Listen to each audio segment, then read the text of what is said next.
O Instituto Borborema é uma associação cultural com sede em Campina Grande, na Paraíba. Em nosso canal no YouTube, disponibilizamos gratuitamente palestras, reportagens, entrevistas, aulas e lives. Para que este conteúdo continue a ser disponibilizado, precisamos da sua contribuição financeira através do nosso site ou de doações diretas em nossa conta corrente. Link e conta corrente estão na descrição desse vídeo. Conheça também as nossas formações e cursos online através do link na descrição, institutoborborema.com/loja. Temos também a livraria do IB, com excelentes descontos, parcelamento em até 6 vezes sem juros e entrega grátis para todo o país, a depender da compra. livrariaib.com. E, por último, mas também muito importante, entre agora em nosso grupo no Telegram para ficar informado sobre todas as atividades e conteúdos do IB. t.me/Instituto Borborema. Agradecemos especialmente aos nossos benfeitores. Este vídeo só é possível graças à generosidade deles. Fique agora com mais um conteúdo gratuito disponível em nosso canal.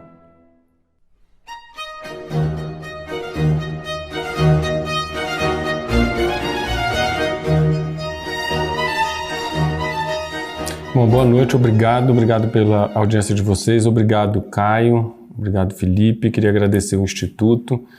Eu de intrometido pedi para fazer essa palestra, porque primeiro que assim, porque para mim palestra e aula não são eventos protocolares, são eventos em que eu procuro ter algo de verdade para dizer e procuro cuidar das coisas que eu digo.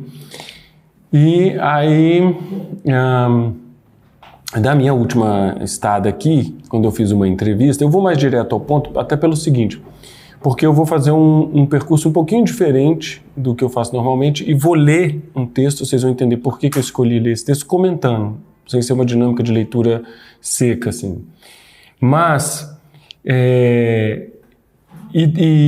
além da responsabilidade com o falar, tem também eu tenho uma certeza de que a gente vai construindo o entendimento.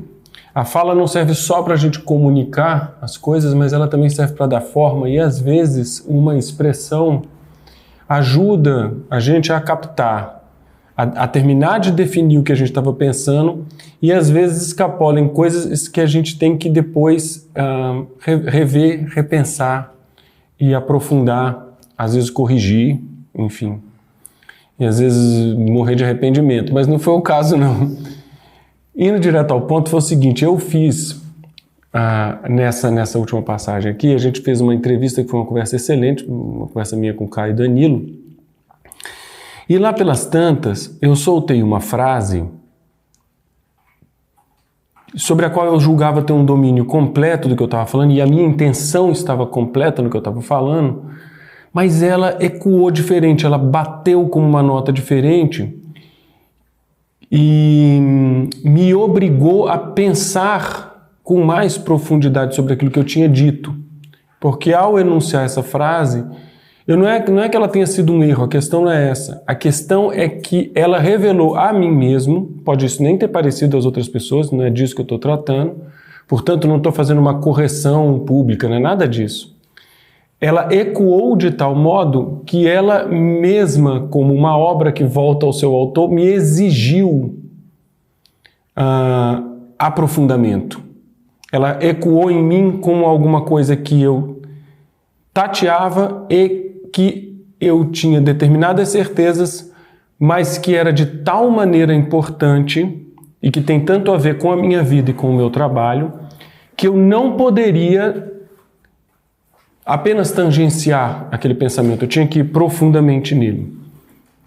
E eu voltei para Brasília com isso muito vivo, muito forte, e fiquei pensando bastante sobre esse assunto, e a minha maneira, o meu modo de trabalhar, o meu modo de pensar é escrevendo. Então sentei e comecei a escrever sobre aquilo, e ler algumas coisas que pudessem entrar num diálogo com esse problema e fui aprofundando essa reflexão. Isso tanto ocorreu assim que, por isso eu tomei a decisão de ler o texto. Vocês vão ver um pouco. Primeiro que ele vai me permitir pensar, desenvolver a ideia com mais consistência, porque a natureza da minha escrita, ou a natureza da escrita, ela é mais lenta, né? E, portanto, permite esse vagar que a ideia me pede. É uma ideia muito séria, é um problema muito sério e que eu, repito, não podia tratar com irrelevância. Então, lendo o texto, vocês vão ter talvez um pouco da notícia exatamente do que foi esse retorno ao problema, né? Assim, como aquilo ficou ecoando em mim de maneira que eu tive que tratar imediatamente.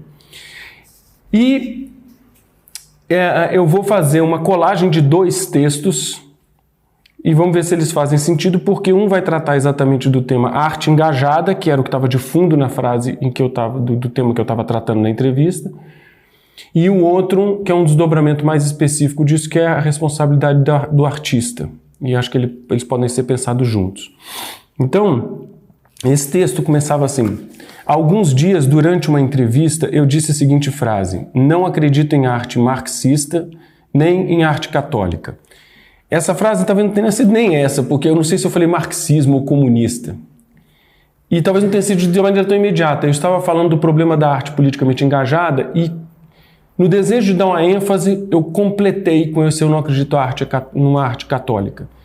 E foi essa a pedra no meu sapato. Foi aí que eu falei: isso está enunciado de uma maneira irresponsável. Eu quero que vocês entendam bem que eu não estou fazendo aqui um meia-culpa de uma coisa feia que eu não deveria ter, nada disso. Essa coisa falou assim, essa frase saiu da minha boca e voltou para mim depois na minha consciência, como você falou de uma coisa séria em relação à qual você apenas intui o que você está querendo dizer. Então você vai ter que ir mais fundo nisso. Tal frase foi dita como a coroação de um argumento maior em defesa da relativa independência da arte em face das posições políticas ou ideológicas do artista, que é onde vai entrar a questão da responsabilidade do artista. Mas tão logo vi tal frase sair da minha boca, dei-me conta de ter cometido um erro grave. Primeiro, a frase não traduzia com precisão meu pensamento. Segundo, ela dava forma definitiva a um tema que para mim era ainda feito de dúvidas. Terceiro, tal frase trazia em si um enorme erro conceitual, porque o catolicismo não tem uma posição política, nenhuma ideologia e nem pode ser equiparado ao comunismo ou ao marxismo como da mesma natureza de problema. Com essa frase, infelizmente, eu equiparava 2 coisas profundamente diversas entre si, como são o marxismo e o catolicismo. Toda vez que eu falar marxismo, pense em marxismo / comunismo, tá? Eu estou aqui fazendo uma mistura proposital desses termos. E no texto tem essa barra, eu não vou ficar repetindo ela. Eu sei disso, mas mesmo assim, no bojo de um discurso mais longo, eu soltei a bobagem. Não foi uma frase dita à toa, não foi um ato falho, não foi uma hipocrisia. Eu tentei dizer uma coisa e saiu outra, o que é próprio do ato de tentar dar forma ao que ainda percebemos na anterioridade e na interioridade do pensamento. Às vezes acertamos mais, às vezes erramos muito. O que eu quis dizer é simples e objetivamente o seguinte: não pode ser boa a arte que se reduz à propaganda. Pode até ser boa uma obra nascida de intenção ruim, mas somente quando essa intenção foi derrotada pelas qualidades artísticas da obra. Entenderam isso? Uma obra pode até nascer, uma obra pode ser boa de uma intenção ruim, mas só quando as qualidades próprias da forma artística derrotaram o seu criador. Criador aqui com letra bem minúscula, o artista. Um exemplo muito simples. Uma certa vez eu vi uma entrevista do diretor do Tropa de Elite, não me lembro o nome dele agora, do Tropa de Elite 1. E na entrevista dele você viu que ele não entendeu nada da obra que ele fez. Todas as qualidades da obra foram como que um acidente traindo a intenção dele. A intenção dele era mostrar o personagem do Capitão Nascimento como um personagem tosco, estúpido, que seria facilmente rejeitado pelo público. E aconteceu justamente o contrário. Então, pode ser até boa uma obra nascida de intenção ruim, mas somente quando essa intenção foi derrotada pelas qualidades artísticas da obra. Não digo formais ou cosméticas, mas artísticas. Isso é um detalhe também que eu não vou talvez poder me aprofundar muito, mas essas qualidades não são da maneira como ela é arranjada, mas as qualidades da forma artística propriamente. Não formais, estou dizendo aqui, também está um termo errado. Não são só da sua aparência ou cosméticas. Acontece às vezes que as qualidades da obra superam a intenção mais baixa do artista, alcançando resultados que ele mesmo não percebeu inicialmente. No entanto, a frase que eu pronunciei dizia outra coisa diversa. Para corrigir essa rota e apanhar a coisa certa com mais precisão, eu escrevi esse ensaio. Então, esse é o contexto do qual eu estou partindo. Aí eu vou fazer um pequeno desvio, vou para o outro texto, Responsabilidade do Artista, e volto para cá, vocês vão ver a conexão qual é, tá? Só para esclarecer um pouquinho, nem é para esclarecer tanto, mas para a gente ver como é complexa essa relação entre o artista e a obra. E por que ela tanto implica na percepção do público quando ele se pergunta sobre o que o artista quis dizer com isso, quanto ela implica numa disposição do artista sobre o que ele está fazendo. É um grande ponto de dúvida e muitas vezes de dívida na formação de um artista, o quanto ele usa a obra para transmitir as suas ideias, opiniões ou expressar os seus sentimentos. E o quanto ele tem noção de que a obra, embora possa guardar um pedaço disso, é maior do que isso. Então, só para fazer um pequeno parênteses, vocês vão ver como esses dois textos se conectam. Certa vez eu ouvi o poeta Ferreira Goulart contar uma história pessoal. História que depois ouvi de outras fontes, com outros personagens, e até hoje eu não sei quem copiou quem. Então pouco importa se o caso narrado por Goulart era, de fato, verdadeiro ou falso. Pois, com a força de uma boa ficção ou de uma boa anedota, a coisa tinha em si todo o seu interesse e uma franjinha da verdade. O caso é o seguinte: contava Ferreira Goulart que, estando certa vez num mercado próximo... vou ler. O Ferreira Goulart estava no mercado, ele contava essa história, e uma mulher ficou olhando para ele muito tempo e tal. E até que ela criou coragem, chegou perto dele e perguntou: "Você é o Ferreira Goulart?" Aí ele falou assim: às vezes. A anedota revela um ponto sempre intrigante sobre a arte. Qual o ponto de contato entre a vida e o artista? Entre a vida e a obra do artista? São coincidentes aquele autor que admiramos, quando admiramos a obra, e a pessoa que a criou e confeccionou? Então a gente lê uma obra, imagina uma personalidade, imagina um autor, eles coincidem sempre. O que vemos de belo na obra podemos ver também na pessoa do artista?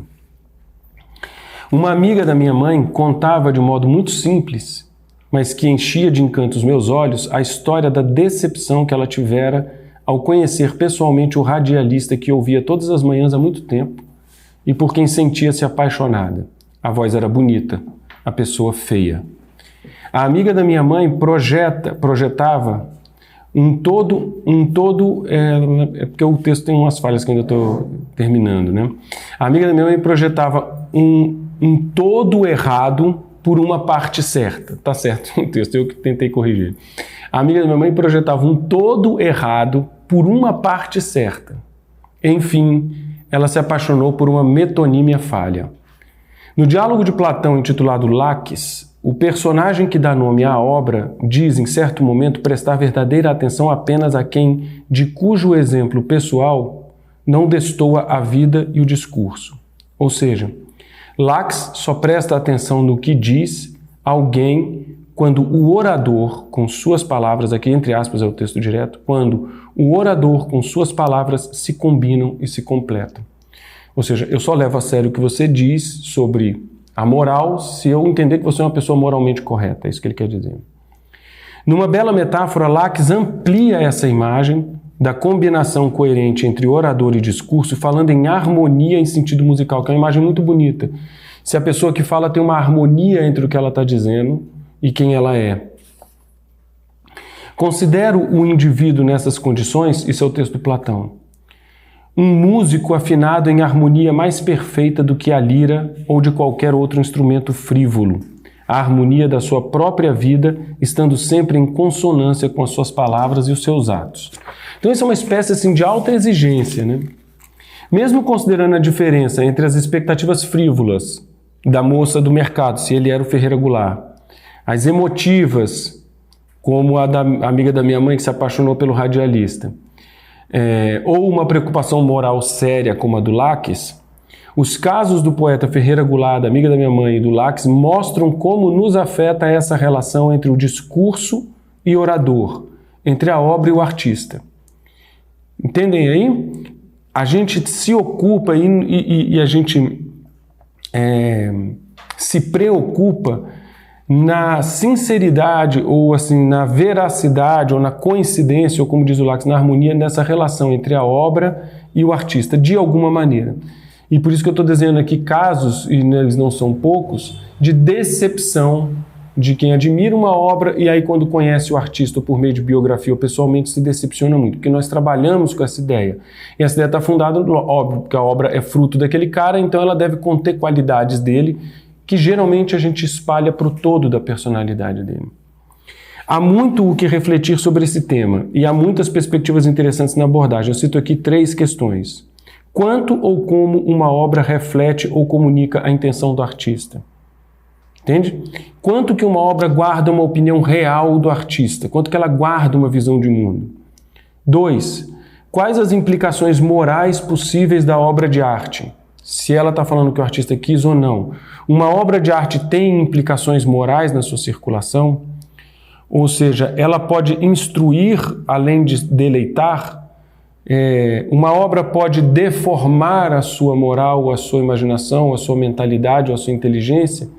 Ela pode contribuir com a formação da sua moral, da sua inteligência? Qual a responsabilidade do artista na sua produção e publicação? Essa é a 3ª. E é sobre essa última questão que esse 2º texto vai se dedicar.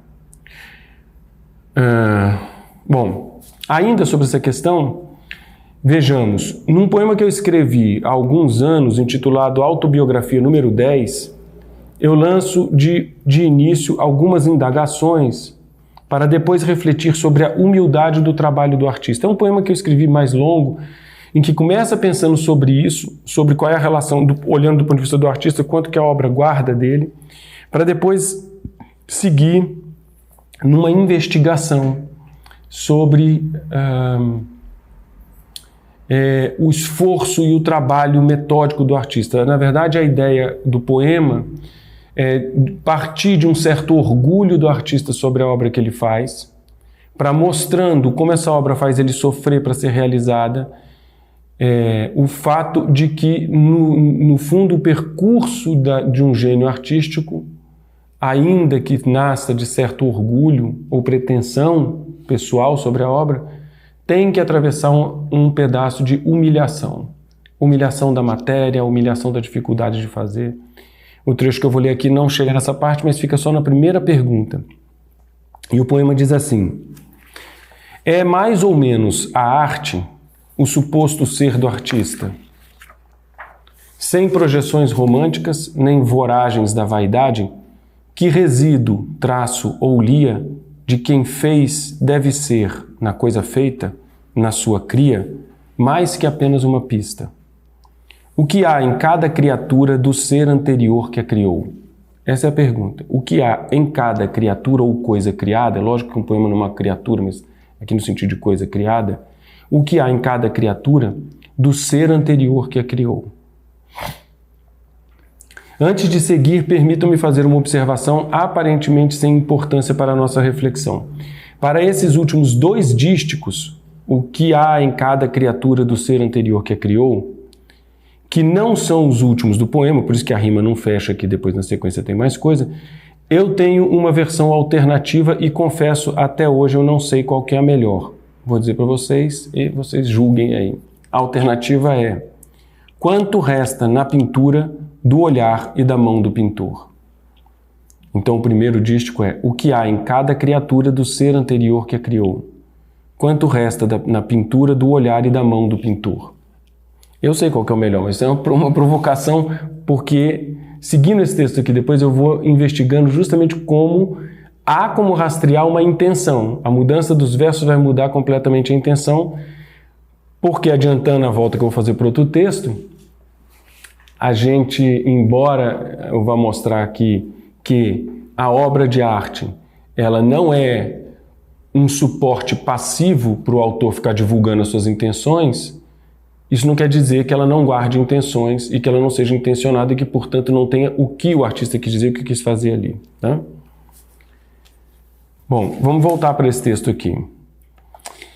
A arte é autônoma, ou seja, ela paira acima e independentemente de nossas visões de mundo e de nossas paixões. Será mesmo? Esse é um velho tema das discussões sobre estética que geralmente corre entre dois extremos. Lembre-se que eu estou falando aqui sobre a questão, voltei para a questão da arte católica e a arte marxista, né? Se eu creio nisso ou não. Agora eu estou voltando a corrigir aquele erro.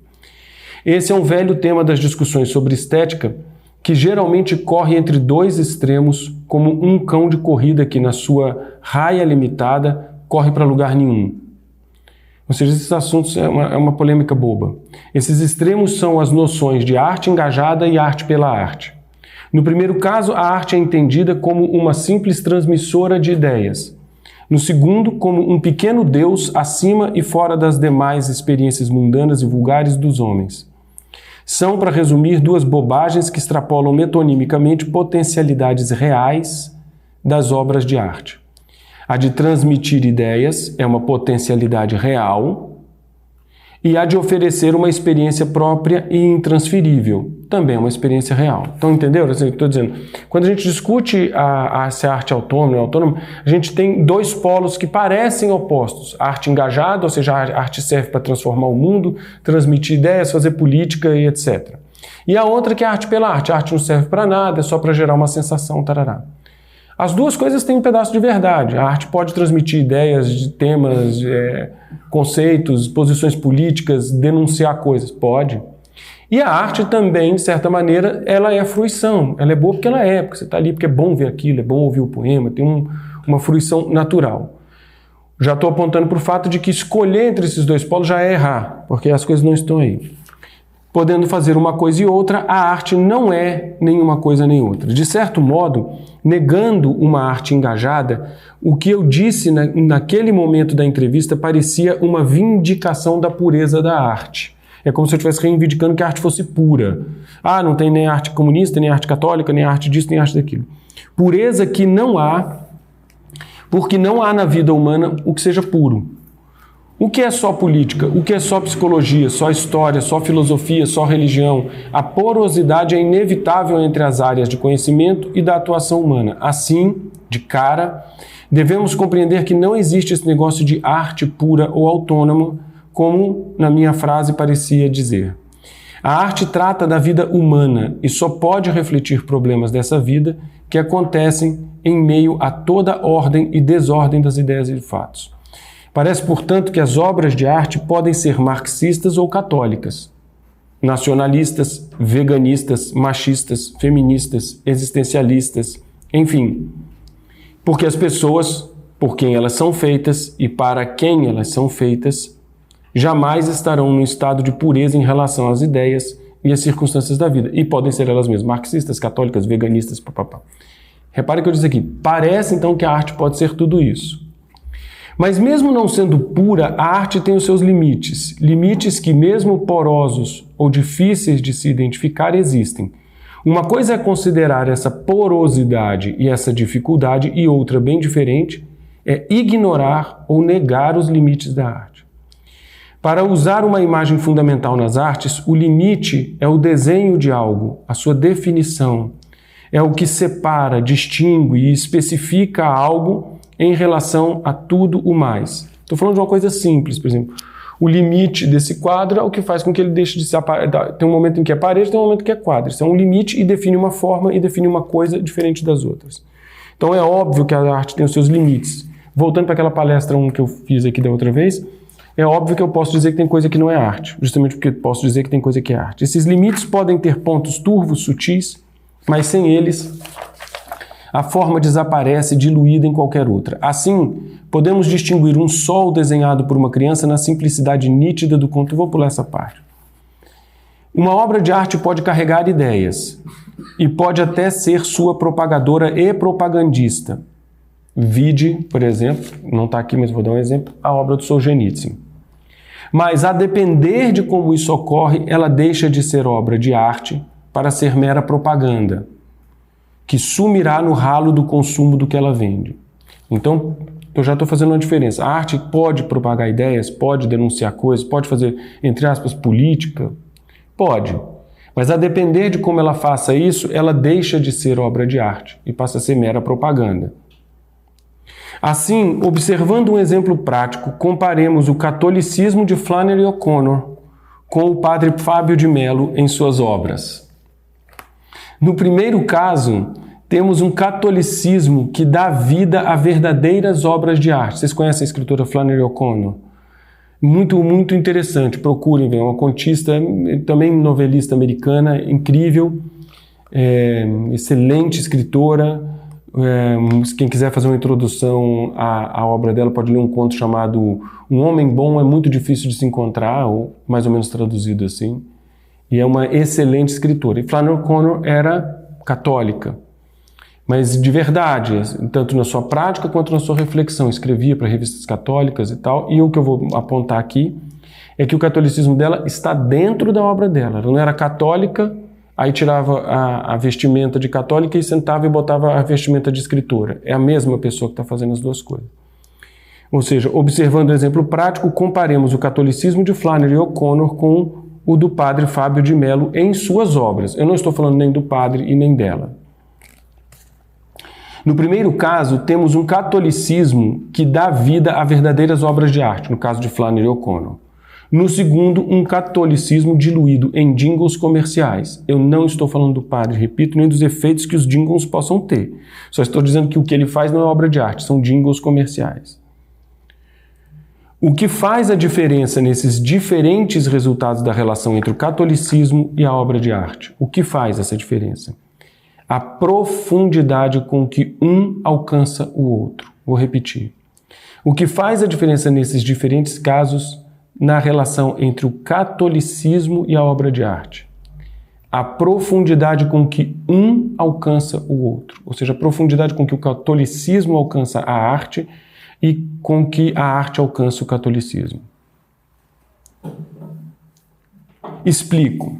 Se estamos falando da relação entre arte e catolicismo, temos que considerar que parte da qualidade da arte de Flannery O'Connor é o quão profundamente ela desce e quão profundamente ela, a sua obra, nos leva dentro do ser católico. O que tu quer dizer aqui? O quanto que a obra, qual a qualidade de obra da Flannery O'Connor nos leva para dentro e para fundo do ser católico. Nada ali é raso e nada está sendo usado para dar um recado e depois ser descartado. As coisas verdadeiras pedem para ser contempladas e aprofundadas. Ela faz isso recusando-se absolutamente a fazer propaganda do seu próprio catolicismo. Nem escondê-lo, claro. Numa outra formulação do mesmo problema, a questão não está em a arte ser católica, marxista ou qualquer outra. Eu vou mudar de problema. Então vocês pegaram esse primeiro desenho, né? Então assim, a questão, eu tenho o padre, tenho o O'Connor, os dois católicos, os dois fazem arte.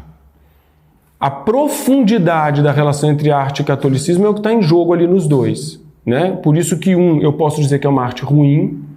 Eu não sei se o catolicismo é ruim, eu não estou dizendo isso. Eu estou dizendo que a arte dele não leva o catolicismo a fundo, ali, naquela obra, observando como obra, como o da Flannery O'Connor, os dois, um empurram ao outro as questões mais profundas e densas e verdadeiras. Numa outra formulação do problema, a questão não está em a arte ser católica, marxista ou qualquer outra coisa, mas em deixar de ser poética para tornar-se retórica. Lembra dos discursos do Aristóteles, do Olavo? E ali a gente tem um modelo maravilhoso para entender justamente a natureza diferente do discurso. Uma coisa é o discurso poético, que se propõe uma coisa, é feito de determinado modo, e o outro o retórico. E atendem a fins diferentes também.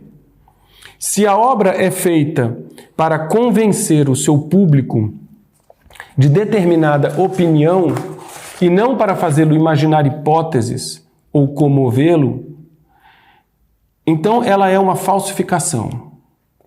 A excelente teoria dos 4 discursos aristotélicos formulada pelo filósofo Olavo de Carvalho, que Deus o tenha, nos ajuda a entender esse ponto com clareza cristalina. Se a obra não versa sobre o possível, se não se dirige à imaginação captada na representação, mas ao contrário, destina-se a convencer e, aspas, texto do Olavo, tem por meta a produção de uma crença firme que supõe, para além da mera presunção imaginativa, a anuência da vontade, ou seja, se a obra se destina a persuadir o outro com fins práticos de mudar a sua ação, então essa obra não é obra de arte, mas outra coisa, ainda que dissimulada de arte. Parece, então, que o problema não é a cosmovisão que a informa, mas a intenção que a deforma. Eu voltei para o problema da intenção. E aqui só uma ressalva. Lembra que eu falei de limites? Uma arte pode até, de um certo ponto de vista, desejar determinados efeitos. Mas na sua constituição própria, na sua forma, ela há de ter limites. Ela há de saber que ela não pode fazer todo aquele trabalho político que ela imagina, porque ela tem uma certa restrição, porque ela precisa atender uma outra coisa própria da obra de arte. Uma obra de arte é a forma de certo conteúdo e certa experiência. Isso é uma maneira de definir, né? Uma obra de arte é a forma de certo conteúdo e certa experiência. Ela não é feita do nada e não deixa de transmitir algo que lhe é anterior. Num certo sentido, toda a arte está engajada, ou seja, submetida ao mundo que capta e ao mundo que expressa. Então toda a arte está submetida ao mundo, então toda a arte está engajada, ela não nasce do nada. Engajar é uma palavra que vem do francês engager, que significa estar a serviço de algo ou alguém.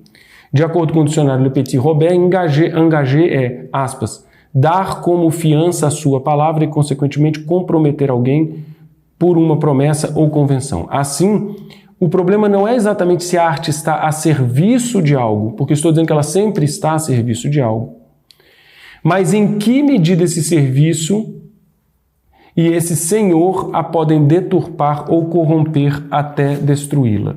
Então, olha só, agora a gente começou a chegar perto daquele meu problema, se pode ser católico, marxista. O que eu estou dizendo é que toda arte está a serviço de alguma coisa, porque ela faz parte do mundo, ela está circulando entre as ideias, ela está engajada com o sofrimento do artista ou com a política da época, ela está engajada com alguma coisa, ou com a vontade de falar da sua experiência transcendente, com qualquer coisa ela está engajada. A questão é, se ela então está subordinada a essa outra coisa que passa pela intenção do artista, o que a gente tem que começar a investigar é se esse que eu vou começar a chamar de senhor dela é capaz de fomentar suas melhores potencialidades ou, ao contrário, é capaz de enfraquecê-la ou até destruí-la. Vocês entenderam esse ciclo assim? Por quê? Porque o que eu vou tratar agora de fazer é trazer aqueles 2 temas anteriores para ver se eles são senhores do mesmo quilate para a obra de arte. O ser católico e o ser comunista ou marxista. Entende esse ciclo? Então a gente saiu de um ponto, viu que a arte de fato está engajada na realidade, ela está falando sobre as coisas da realidade, está servindo a alguma coisa, inclusive a ela mesma, a própria tradição da arte. Eu já descartei a ideia de arte pela arte no sentido de irresponsável, então é só uma sensação. Então ela está a serviço de alguma coisa, inclusive da sua própria tradição. E o que a gente vai tratar de fazer agora, para corrigir aquele meu equívoco, vamos dizer assim, é ver a natureza desses senhores possíveis da arte para ver se eu de fato acredito que a arte pode não ser católica. Entende? Esse é o desafio agora. A quem e como serve a arte? Eis uma questão mais útil do que se ela pode ou não pode servir a alguém. Indo para a prática e olhando as obras, vemos que a arte fracassa quando serve mal ou quando serve a maus. Quando a obra de arte serve a um mau senhor ou quando serve estupidamente a qualquer senhor, ainda que bom, ela fracassa. Tá claro? Entenderam isso aí? Quer dizer, se ela servir mal ao seu propósito, então, por exemplo, eu quero expressar a minha angústia num mundo totalitário. Pô, é um belo senhor esse desejo. É um belo motivo. É um belo norte. Tá bem, é um bom tema para uma obra de arte. Eu posso fazer isso de uma maneira frouxa, fraca, boba, inocente, mal feita, mal acabada. Então eu servi mal, mau senhor, a minha obra não vai ter como andar. Eu vou investigar agora se eu posso ser super competente do ponto de vista técnico, mas se um senhor ruim, ou seja, um tema, um motivo ruim, um norte ruim, é capaz de ele mesmo destruir a obra, mesmo que ela tenha habilidades técnicas e formais. Mas o que é um mau senhor e o que é servir estupidamente? Servir estupidamente é fazer arte ruim, tola, prepotente, vulgar, mal elaborada, sem profundidade, sem atenção às qualidades próprias da sua tradição, sem ousadia criativa, sem buscar a excelência. Um artista subserviente, voltando para o ponto que eu estava falando, se você pegar, por exemplo, as canções do Padre Fábio, e repito, não estou falando nem dele, nem das suas intenções, nem de nada, nem dos efeitos que ela possa causar em outras dimensões. Estou falando como obra de arte. Elas não são obras de excelência musical, lírica, poética. Um artista subserviente a uma causa ou a uma ideia, sem a memória da sua própria dignidade e da dignidade do que está fazendo, há de ser negligente com a sua arte, porque só tem olhos para o seu senhor. Esse artista, ou seja, eu quero agradar o meu tema, o meu senhor. Quando eu falar meu senhor, eu estou falando disso. Quem está conduzindo, bancando ou inspirando minha arte. Esse artista é como aquele alfaiate da anedota que corta o cliente para lhe fazer caber a roupa que já estava pronta. Aquela que conhece essa nota que é usada muito para comunista, né? Você corta a pessoa para caber no terno que você já tinha feito. E um mau senhor é aquele incapaz de reconhecer a dignidade do seu servo e do seu trabalho. Isso é um ponto importante porque eu pretendo dizer seguir, tá? Um mau senhor não reconhece a dignidade do seu servo. Exemplos de maus senhores da arte são todos aqueles que reduzem o ser humano a uma peça do seu jogo de poder. Maus senhores são aqueles incapazes de compreender o homem como um mistério, como parte de um mistério, como uma questão em aberto, e ao contrário disso, o veem como uma engrenagem nos seus mecanismos e soluções ideais. Repito, tá claro? Ler assim é estranho, né? Vocês estão acompanhando bem? Não? Como diz o Matheus, vocês estão bem? Mas eu preciso ler para isso ficar mais consistente. Nomeadamente, esses maus senhores são as ideologias e o partidarismo político. Péssimos senhores das artes. Por que, voltando para o parágrafo anterior, simplificando, porque não veem o homem como um mistério na sua dignidade. Eles veem o homem como peça, como número, como esquema. Né? Esse óculos não dá, tem que ser esse aqui mesmo. Bom, se uma obra de arte se subordina realmente a um senhor tão pequeno, ela há de ser pequena, mesquinha. E aqui chegamos ao ponto principal dessa reflexão e ao problema maior da minha frase, aspas, eu não acredito em arte comunista nem em arte católica. O problema maior é a equiparação desses dois senhores, em si mesmos tão distintos. Já sabemos que o artista não pode servir a quem quer que seja sem estar atento à sua própria arte. É aquilo que eu falei, a arte é uma tradição própria, ele tem que cuidar disso, para que ela tenha o seu nível de elaboração elevado, sua excelência. Mas, considerando tudo em detalhe, a conclusão deve ser que não é possível haver arte comunista, mas, ao contrário, há muita arte católica e haverá sempre. Talvez isso cause um espanto quando a gente pensa a quantidade de artistas comunistas e de esquerda e que uma sensação geral de que a arte é, por natureza, de esquerda ou comunista. Eu estou realmente dizendo, aqui não há um equívoco do tipo, vou precisar corrigir depois, eu estou realmente dizendo que não é possível que seja. A grande obra de arte não pode ser comunista. Eu não estou dizendo que não é bom que não seja, eu estou dizendo que ela não pode ser. Por quê? Porque o comunismo é um mau senhor. É um desses dedicados apenas a explorar o seu servo sem reconhecer nele nenhuma dignidade intrínseca da sua individualidade. O comunismo reduz toda a realidade humana à sua pragmática de busca pelo poder, dentro da qual as complexas notas da condição humana são espremidas no contexto político-ideológico e usadas como esquema de luta pelo poder. Pegou? O comunismo serve-se de tudo como um parasita, sobretudo de tudo que é humano. Artistas e públicos são limitados às funções da retórica política, funções de fins imediatos e mesquinhos, sem margem de dúvida. Georg Lukács reivindicou alternativas para a arte comunista e às vezes de maneira muito sofisticada, como se ela pudesse realmente atender aos interesses ideológicos sem sucumbir às esquematizações simplistas. Georg Lukács fracassou brilhantemente, mas ele fracassou porque está na natureza do marxismo/comunismo, mesmo quando partindo de percepções acertadas, chegar a resultados reducionistas, porque essa ideologia e essa cultura não compreendem nada além do poder. Toda a sua cosmovisão cabe na vontade de controlar, mandar e, sabemos, matar. O único problema de uma mente comunista ou marxista é, no final das contas, saber como tomar o poder, como mandar. Nenhuma arte pode ser verdadeiramente excelente com uma compreensão tão estreita da vida humana. Toda a brilhante arquitetura intelectual de Lukács, e ela é brilhante, termina em sangue, grito e opressiva estrutura burocrática. O catolicismo nunca será católico sem ser vivido e experimentado como um convite à união com Deus por meio do amor de Cristo. Sigo já.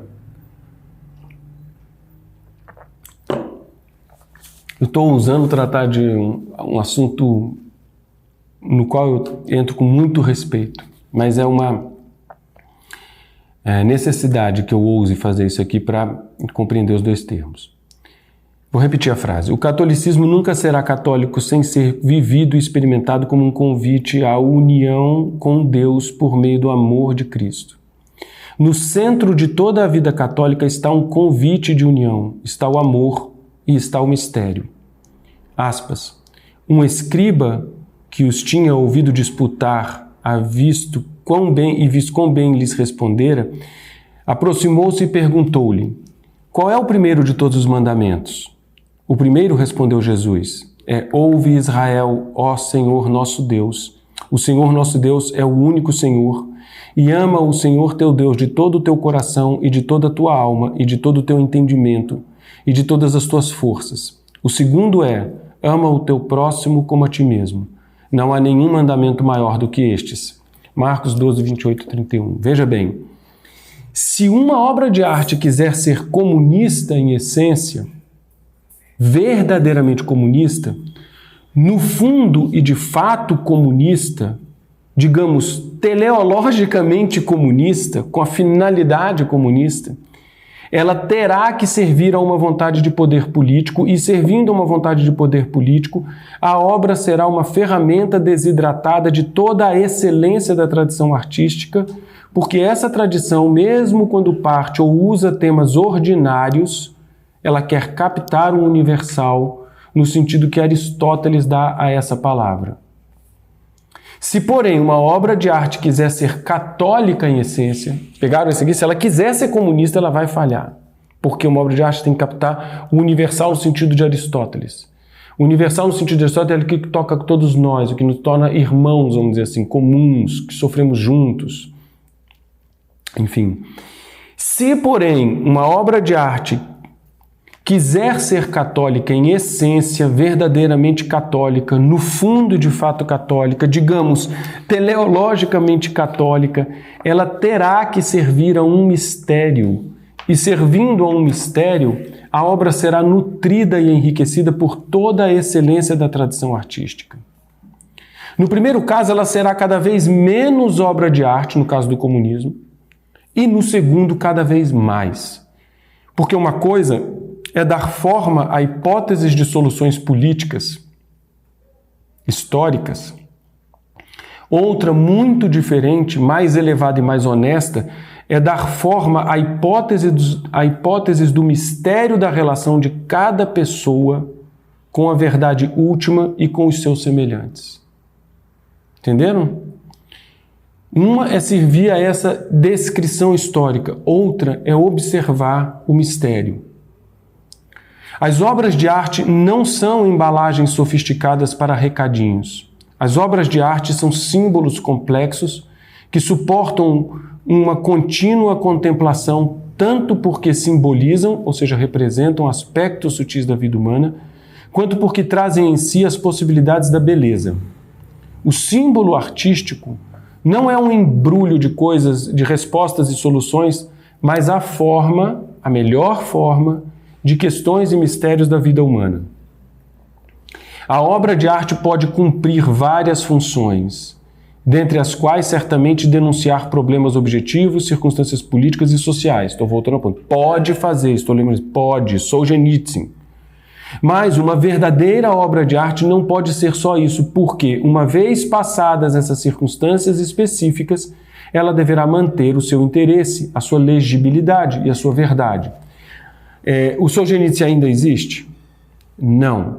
O Gulag está lá acontecendo e ele está lá dentro? Não. As pessoas que estavam no Gulag ainda estão vivas? Não. Os Gulags existem fisicamente como existem? Não. Mas o que o Solzhenitsyn captou de humano e universal ao denunciar aquela circunstância está vivo, permanece. Nas circunstâncias que nós estamos vivendo hoje de passaportes sanitários e toda essa esquizofrenia autoritária que a gente está vivendo, Solzhenitsyn é um belo exemplo. A circunstância passou, mas o que ele captou de universal e humano está lá dentro. Quando eu falo universal e humano, eu estou indo para além da circunstância histórica, tá entendendo? Eu estou falando do universal e humano capaz de refletir no mistério individual de cada pessoa, frente às agruras da vida, às dores, aos desafios políticos que sejam, mas que tem que ter essa nota individual, pessoal. A obra de arte pode muito bem cumprir essas funções, tá? Mas uma verdadeira obra de arte não pode ser só isso, porque senão ela perde sua verdade. É disso que fala Aristóteles em sua poética quando mostrou que a poesia tem algo de mais sério e mais filosófico do que a história, justamente por captar e dar forma ao universal e não ao circunstancial. Vejamos, por exemplo, o caso da Divina Comédia de Dante. O poema é repleto de questões partidárias da sua época. Ali estão personagens e instituições das brigas políticas da circunstância imediata de Dante. Ele botou vários personagens reais no inferno. Como se a gente falasse hoje de alguns desses belíssimos governantes que a gente tem, ele botava no inferno, com o nome e sobrenome dele. A experiência de ler o poema de Dante nos mostra que ele não é um truque para nos convencer de quem deveria mandar no estado daquele momento. Ou seja, quem deveria governar. Dante não é um tutor das nossas ações políticas. Nós ali não estamos estudando um esquema que quer nos dizer quem são as pessoas certas ou erradas para mandar na sociedade, o que é o objetivo último e precípio do comunismo. Na Comédia de Dante, nós contemplamos a experiência humana diante do mistério e dos desafios de uma vida em busca de sentido, para citar o Frankl, né?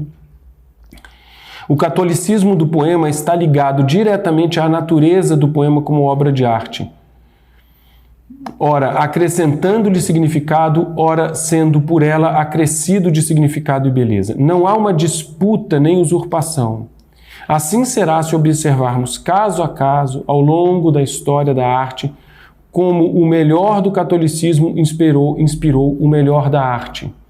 Eu sugiro a vocês, eu acho que não vai dar tempo, de ler um trechinho da Carta aos Artistas de João Paulo II, que é muito bonita, e muito inteligente e muito profunda. E que isso seja bem entendido, ou seja, entendido com precisão. Não estou dizendo que o melhor da arte é a arte católica, embora isso possa ser dito sem mentira. Estou dizendo que a inteligência ou a experiência católica inspira, estimula, informa e propicia que a arte realize o seu melhor quando feita por um bom artista. Entende isso? O coração do comunismo, já que eu estava comparando isso, não possibilita isso. O coração do cristianismo, o coração do católico, propicia isso. E para insistir na comparação, o comunismo ou marxismo nunca serão capazes de inspirar a obra de arte, a boa obra de arte. Mesmo encontrando o melhor dos artistas, porque, sendo verdadeiro artista, ele há de superar na sua obra a estreiteza dos objetivos do comunismo e do marxismo. Tá? Então o cara sentou lá para fazer um poema comunista. Esse poema só será um grande poema com relevância universal se a poesia trair o poeta. Eu sempre volto a citar George Eliot, quando ela diz que, aspas, o maior benefício que devemos ao artista é o desenvolvimento das nossas simpatias. A arte é a coisa mais próxima da vida. É um modo de aumentar a experiência e ampliar o nosso contato com os nossos semelhantes para além do nosso destino pessoal. Atuando em nossa imaginação e em nossa sensibilidade, a arte tem por destino fundamental ampliar a nossa consciência individual sobre a vida humana e sobre a nossa própria vida. Amar a Deus e amar ao próximo como a si mesmo são mandamentos que favorecem a tarefa da obra de arte no cumprimento do seu destino primordial. Percebe isso? Quando George Eliot diz que a função da arte é ampliar o nosso contato com os nossos semelhantes, a palavra contato tem ressonâncias muito grandes, e isso está em harmonia com os dois mandamentos, não é? Eu tenho que atender ao mistério, eu tenho que atender ao amar ao próximo. Eu não tenho que explicar o próximo, eu não tenho que esquematizar o próximo, eu tenho que amar ao próximo. A arte, portanto, pode muito bem obedecer ao cerne do cristianismo, sem deturpar um único milímetro do seu curso, sem tornar-se propaganda, sem perder a sua essência. E mesmo que faça propaganda, mesmo que tenha intenção proselitista, se for bem feita, o que ela pretende transmitir em nada fere o propósito da arte. O que permite a gente, por exemplo, ter algo que nenhum fenômeno político poderá ter, que é a arte sacra. Não é arte de tema sagrado ou arte de tema religioso, arte sacra propriamente. Arte que são duas coisas diferentes, né?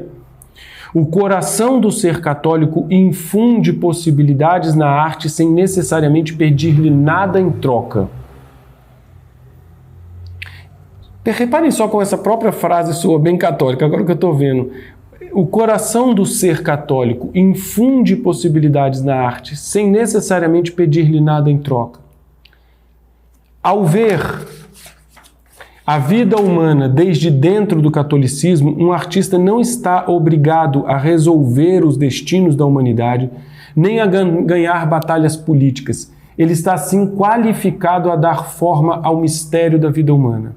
A arrogância dos objetivos políticos do marxismo/comunismo é tão incompatível com a natureza da obra de arte, quanto a humildade da compreensão católica é propícia e fértil para o florescer dessa natureza. Destinada a captar e a comunicar a verdade da vida humana, uma verdade que não cabe em fórmulas ideológicas ou soluções políticas, uma verdade que se revela como mistério, a arte precisa ser flexível e aberta, configurando possibilidade, não legislando ou adestrando a mentalidade do seu público.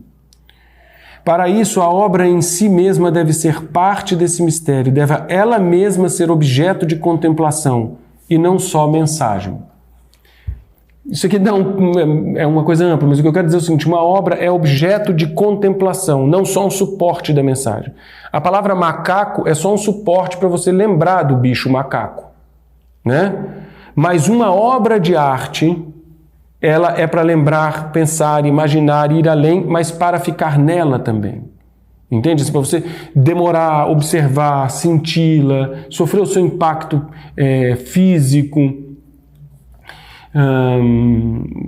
de presença. Uma obra de arte alcança sua excelência quando, apesar de fazer referência direta a muito da realidade imediata, resiste e permanece como símbolo das questões mais profundas do ser humano, não como soluções práticas ou como respostas esquemáticas. O que são os clássicos, se não aquelas obras excelentes que não terminamos nunca de ler, porque o contato direto com elas tem sempre o poder de recolocar o seu leitor, espectador ou ouvinte em face da beleza e do terrível da experiência humana. O que eu poderia traduzir como um mistério da vida humana. Deste modo, considerando os limites intrínsecos da arte, a natureza do catolicismo e o que é o comunismo marxismo, podemos chegar à seguinte conclusão: a arte não pode ser comunista porque este é apenas uma cultura de poder e um esquema de soluções ou pseudo-soluções para a dimensão material da existência humana. Por outro lado, a arte pode, sim, perfeitamente ser católica, porque o cristianismo é essencialmente a contemplação do mistério da realidade humana, centrado todo ele nos 2 primeiros mandamentos, amar a Deus, centrado todo ele, talvez eu precisasse ser corrigido, mas vocês entendem o que eu quero dizer. Amar a Deus sobre todas as coisas e amar ao próximo como a si mesmo. Veja bem, amar, não explicar a Deus ou ao próximo, nem usá-los. Estamos acabando, tá? Muitos artistas ao longo da história compreenderam isso. Para ser justo, todos os bons artistas compreenderam de alguma forma essa insubordinação da obra de arte à propaganda. Alguns eram tão bons artistas que, mesmo não compreendendo a questão, realizaram coisas boas porque a sua própria arte os traiu. Já repeti isso várias vezes, né? E enquanto ele achava que estava fazendo propaganda, estava fazendo arte. Mas eu gostaria de observar o exemplo de O'Connor novamente, porque ela compreendeu isso perfeitamente. Sendo uma escritora católica no mundo anticatólico, ela teve que refletir e, de certo modo, esclarecer para católicos e não católicos o que era ser uma escritora católica.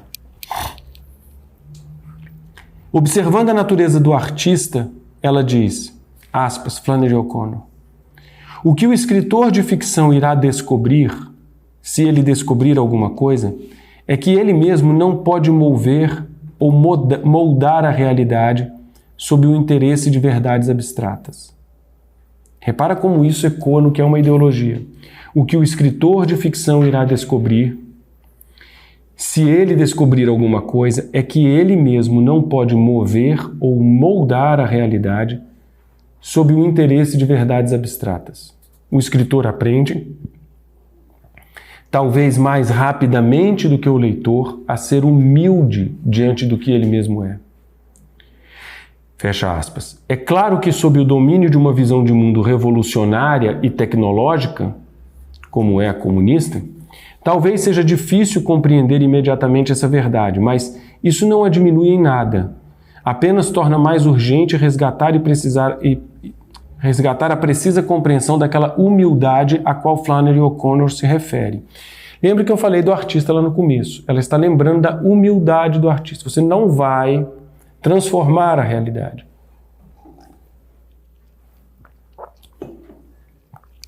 Isso é bem católico, né? Isso é bem de artista inteligente. Nem o escritor marxista, nem católico pode moldar a realidade.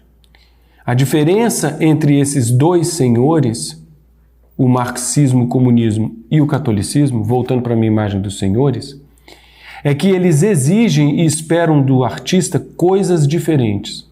O primeiro, o comunismo, espera um moldar nato da realidade, exige e espera moldes e modelos. O segundo, um humilde observador da criação, ou seja, da realidade, sabe que o artista, ainda que queira usar a sua arte para moldar o que vê ao seu modo de ver, não poderá fazê-lo. Um pouco adiante, nesse mesmo texto, Flannery O'Connor toca no ponto central do que eu estou dizendo aqui. Aspas. Henry James disse que a moralidade de uma obra de ficção depende da quantidade de vida sentida que ela contém. A moralidade de uma obra de ficção depende da quantidade de vida sentida que ela tem. O escritor católico, na medida em que tem a mentalidade da igreja, sentirá a vida do ponto de vista do mistério cristão central, que, apesar de todo o seu horror, Deus considera que vale a pena morrer por ela. E, contudo, isso deve ampliar, não estreitar o seu campo de visão. Fecha aspas. Isso é ser profundamente artista e profundamente católico. Quando o artista católico coloca sua arte em função do seu catolicismo, ou seja, quando ele quer que sua arte expresse o seu ser católico, ele não está violentando a natureza da arte como o faria se quisesse que ela apenas moldasse um tipo de reação política. Quando a arte é católica, conscientemente católica, ela está em harmonia com a sua missão artística original, ou seja, dar forma capaz não de moldar a realidade, mas de captar a beleza e o mistério do ser na realidade. Isso é importante, né? Entende? Ele não quer moldar, ele quer captar essas possibilidades. Então, ele faz a forma, mas é uma forma para captar, não ela para transformar a realidade. Para concluir, eu cito novamente a escritora Flannery O'Connor, que disse o seguinte, aspas, quando as pessoas me disseram que, por ser católica, eu não poderia ser artista, eu tive de responder com tristeza que, por ser católica, não posso me dar ao luxo de ser menos do que artista. Muito bonito, né? Fecha aspas. É isso, senhores. Bom, quando eu citei, só para completar, eu vou ler só para vocês verem, é uma linha, é muito pequeno. A carta do João Paulo II, vocês vão ver como coaduna com isso perfeitamente, tá? Ele está falando para os artistas. Ele diz o seguinte, ninguém melhor do que vós, artistas, construtores geniais de beleza, pode intuir algo daquele patos com que Deus, na aurora da criação, contemplou a obra das suas mãos. Infinitas vezes se espelhou um relance daquele sentimento no olhar com que vós, como aliás os artistas de todos os tempos, maravilhados com o arcano poder dos sons e das palavras, das cores e das formas, vos pusestes a admirar a obra nascida do vosso gênio artístico. Lembre-se que no Gênesis Deus viu que era bom. Olha que frase linda de São João Paulo II. Ele vê um reflexo do brilho do olhar, né, de ver o bem da obra feita de Deus nos artistas. Quase sentindo o eco daquele mistério da criação a que Deus, quase sentindo. Não é um artista demiúrgico que se coloca no lugar de Deus. É um artista criatura em quem reflete o cerne da criação. Então ele quase sentindo o eco daquele mistério da criação a que Deus, o único Criador de todas as coisas, de algum modo vos quis associar. É muito bonito, porque é assim a tradução da missão criativa de cada um de nós, né? E se a gente pensa, por exemplo, que a obra é vida, que a vida é uma obra de arte, a primeira obra de arte de todo mundo, fica muito clara essa noção do quão o artista tem essencialmente esse fundamento cristão, porque ele é criado imagem e semelhança a contribuir na sua parcialidade com o processo de criação, que não é um processo de transformação ou de deturpação da realidade, mas de configuração da realidade que está dada. E para não terminar com essa volta, eu vou ler de novo a frase da Flannery O'Connor, que ela vale a pena, tá? Então, quando as pessoas me disseram que, por ser católica, eu não poderia ser artista, eu tive que responder com tristeza que, por ser católica, não posso me dar ao luxo de ser menos do que uma artista. É isso aí. Muito bem, fechamos.